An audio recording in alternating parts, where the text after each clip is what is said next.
Alright, next we're going to be looking at absolute refractory periods. And these occur during the period of time from the opening of the voltage-gated sodium channels until the start of the closing of the voltage-gated potassium channels. So during an action potential, the neuron cannot respond to another stimulus. This is the absolute refractory period. It occurs during the same time as an action potential. It prevents the neuron from generating an action potential on top, so we never get that building or doubling in strength of an action potential, just a 100 millivolt reversal. Now, this is also going to ensure that each action potential is separate from one another, and it really enforces that one-way transmission of nerve impulses towards the action potential. There's also a relative refractory period. During the relative refractory period, we're going to see basically an interval of time that is after the absolute refractory period where only a really strong stimulus can trigger the generation of another action potential. A weak stimulus would not be able to overcome the potential difference shift that's still present in this relative refractory period. This is when sodium voltage-gated channels are still closed, but the potassium voltage-gated channels are open, and that allows potassium to rapidly efflux or leave the neuron. So repolarization and possibly hyperpolarization are occurring. And so because we have this membrane shifting in progress, it is, again, only a very, very strong stimulus that will initiate an action potential at this time. Here's an image showing you the absolute refractory period in green and the relative refractory period in a darker blue. Note that the absolute refractory period is right when the action potential is occurring. And so we don't see a building of action potentials on top of each other because of this absolute refractory period that prevents further action potentials from occurring during this time period. But during the relative refractory period, a strong stimulus again could cause another action potential. And that's why we see strong stimuli dictated or shown with action potentials by increased frequency, not increased strength. Alright, also make sure to watch some of these review videos if you want to, and they're over the nervous system, action potentials, synapses, but we're going to continue on and talk about conduction velocity.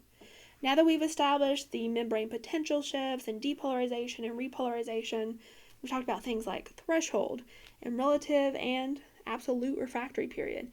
We can come back to conduction velocity because we know more about action potentials. So let's take a step back and remember that conduction velocities of neurons vary widely. It depends mainly on axon diameter and degree of myelination.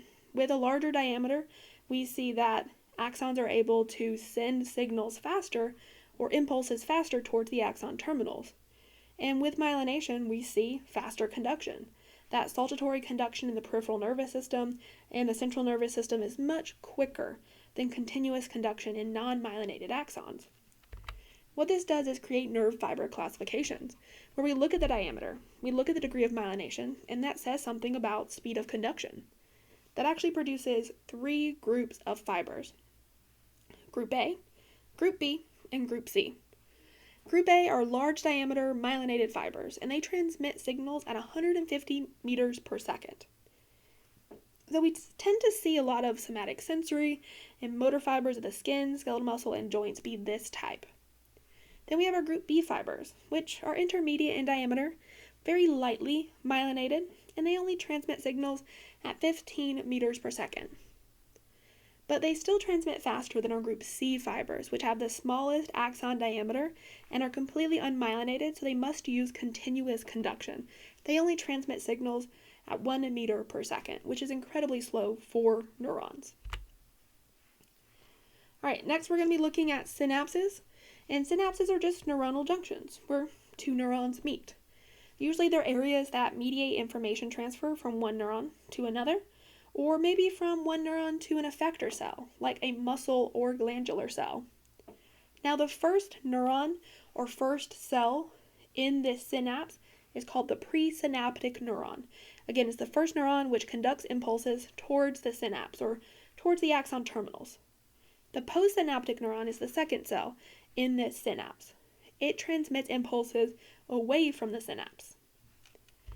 When it comes to synapses, there's different types. You have structurally axodendritic, axosomatic, axoaxonic, and rarer, but they still exist, dendrodendritic and dendrosomatic. These terms are just combinations of the two things that come together at a synapse, and they're in order, with the prefix being presynaptic and the suffix or end part of the word being postsynaptic. So with an axodendritic synapse, we see a synapse that occurs between the axon of the presynaptic neuron and the dendrite of the postsynaptic neuron. Axosomatic, presynaptic axon, postsynaptic cell body. Axoaxonic, presynaptic axon and postsynaptic axon. And dendrodendritic, pre and post dendrites. Dendrosomatic, presynaptic dendrites, to postsynaptic cell body or soma. So these are structural classifications for types of synapses. Here's what some of them would look like. So for example, look at the axosomatic synapse with the red axon terminals innervating the yellow cell body of the postsynaptic neuron. But there's also functional types of synapses, and those include electrical and chemical synapses. Electrical synapses are much less common. Chemical synapses are more common, but electrical synapses do exist. Usually it's not really going to be a neurotransmitter that is emitted from an electrical synapse. It'll instead be chemical ions